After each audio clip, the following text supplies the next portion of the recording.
New United Nations sanctions on North Korea will cut imports of fuels such as gasoline and diesel by almost 56%, while capping shipments of crude at current levels, according to the US. The oil supply restrictions, which were less than the full embargo sought by the US, was the main element of Monday's resolution. The UN Security Council also banned textile exports and gave countries the ability to freeze assets of cargo ships whose operators don't agree to inspections on the high seas. The US also provided a fresh estimate for the isolated nation's total oil and product imports, about 8.5 million barrels annually, or a little more than 23,000 barrels per day, a figure that's been difficult to determine given the paucity of official or consistent trade and consumption data. According to the US and UN, details of the resolution include: starting October the 1st, a cap on the sale of petroleum products, including gasoline, diesel and fuel oil, that's equivalent to 2 million barrels annually. The country's 8.5 million barrels of overseas supply consists of 4 million barrels of crude and 4.5 million barrels of refined products. Banning crude supply to North Korea beyond what China provides through the Dandong-Sinuiju pipeline.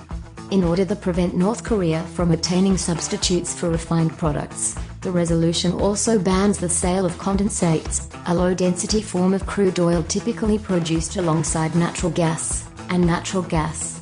The US and UN documents switch between referring to natural gas and natural gas liquids, which includes fuels like propane and butane.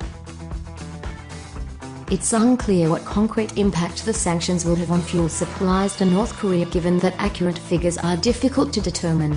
The new restrictions will result in a 30% drop in overall oil supply to North Korea, according to the US. These are areas where experts disagree, and there's a big difference in the potential impact based on how much the North Korean regime relies upon outside sources based on those estimates. For instance, the U.S. Energy Information Administration said in May that demand estimated using reported trade information totaled about 15,000 barrels of oil per day. That's about 5.48 million barrels per year. Bill Brown, an adjunct professor at Georgetown University, estimated the figure at 6.6 million barrels annually, about 18,000 barrels of oil per day, though cautioned that's based on incomplete or unclear data. North Korea's daily consumption is tiny, regardless of the difference in estimates. It compares with demand last year of almost 2.6 million barrels of oil per day in South Korea, 12.5 million in China, and 19.6 million in the US, according to the Energy Information Administration. The Nautilus Institute, a California-based researcher that has focused on North Korea issues, sees the total 8.5 million barrel figure from the US in line with its latest estimates. The sanctions do probably represent a significant reduction in oil products imports and use, relative to current levels. Transportation and the military are the major outlets for North Korea's fuel supply, Nautilus said in a report last week. They're also used in the industrial sectors, including the production of cement and minerals, and some diesel fuel goes into the agriculture sector. Even if China reduces oil exports to North Korea by 50%, Pyongyang could cut non-military use of oil, having no immediate impact on its nuclear program. The immediate primary impacts of responses to oil and oil products cutoffs will be on welfare.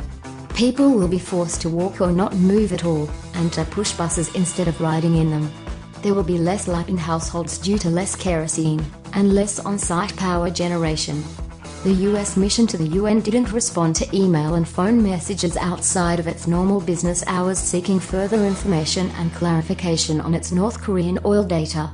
The UN also didn't respond to email and phone messages. To get faster updates and the latest news from the oil and gas industry, please subscribe to the YouTube new video channel and connect with us on Facebook, Twitter or LinkedIn.